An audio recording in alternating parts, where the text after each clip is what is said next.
Good morning, everyone. It's March 6, 2019. I'm Eric. I'm here at DCClothesline.com.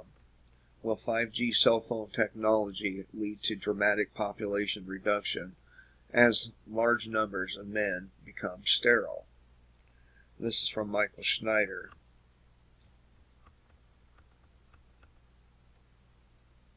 So, I was watching an interview with Elon Musk.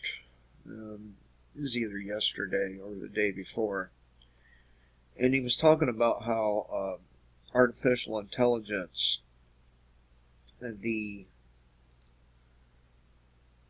networks weren't fast enough for artificial intelligence to adequately work, for it to work properly. And this is one of the major reasons why 5G technology is being pushed so hard by the tech industry. It isn't to give you faster download speeds. I mean, think about this for a minute. It takes a couple of seconds to download a song. It takes a minute, tops, to download a movie. You can download apps and programs nearly instantly. So, 5G technology would not enhance one's life much more than our current technology does. But Michael says, I know that the title of this article is controversial, but the scientific research that has been done in this area inevitably leads us to some conclusions that are inescapable. Our current cell phone technology produces electromagnetic radiation that damages male fertility, and the radiation produced by the new 5G technology will be much more powerful and therefore much more dangerous. But most people don't know this. Instead, most people are greatly looking forward to the rollout of 5G technology because it will be up to 100 times faster than our current 4G technology, and who wouldn't want that?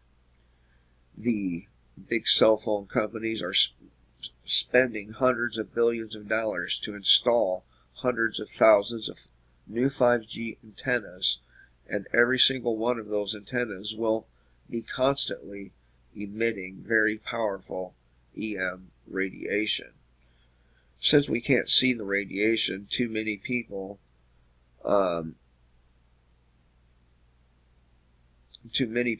threat does not seem real. But the truth is that if you live in a major urban area, you are constantly being bombarded by electromagnetic radiation. And once the new 5G network is completely rolled out, you will literally have to live in the middle of nowhere to get away from it completely. Now, they call 5G a quantum leap from 4G, but the smaller 5G waves do not travel as well. So how can it really be considered a quantum leap if the waves do not travel as well? That don't make any sense. Why is it a lot of these things never do make any sense? They call it a leap forward, but the waves don't travel as far. Does that make sense to you? In order to achieve faster speeds, 5G relies on millimeter waves, which are even smaller than microwaves and operate at a higher frequency. These smaller waves are more easily absorbed by buildings, trees, and other things like people. So more towers will be needed in order to maintain connectivity. Sounds like a big leap forward, doesn't it? The industry has created specialized small cell stations and new larger base stations to accommodate the demands of 5G tech. Even so, it's expected that a small cell will need to be installed every 250 meters in cities for 5G to work properly. There will be one on every street corner. Now, back to the leap forward.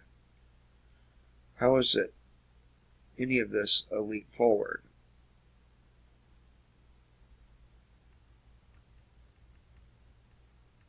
In addition, 5G technology is ultra-high frequency and ultra-high intensity.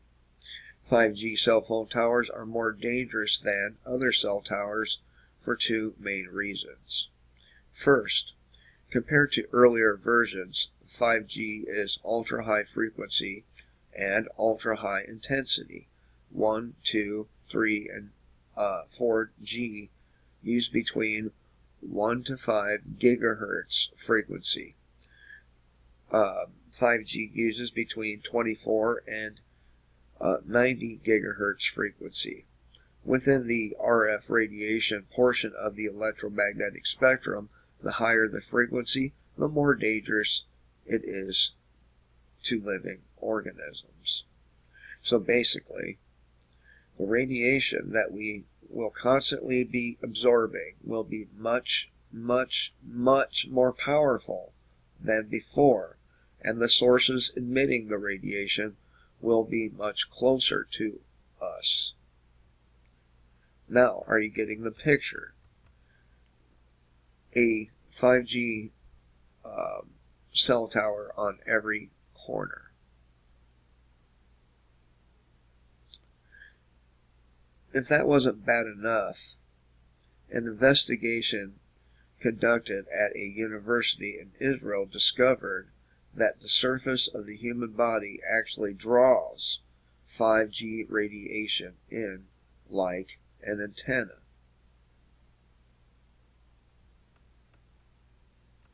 This is from the Hebrew University of Jerusalem.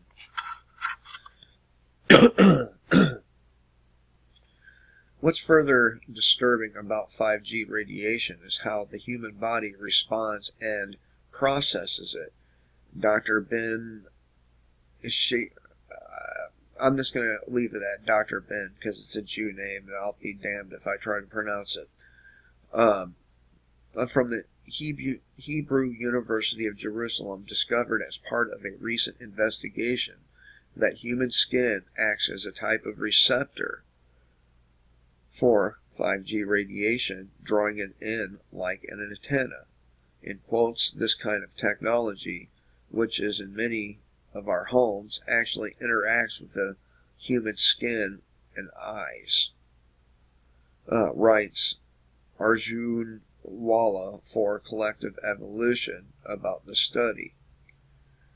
Human sweat ducts act like a number of helical antennas when exposed to these wavelengths that are put out by the devices that employ 5G technology, he adds. Now, according to several studies, our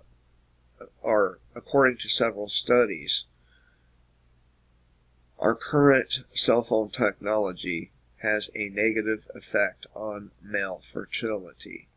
A 2005 mouse study found a significant genotoxic or DNA damaging effect on spermatozoa.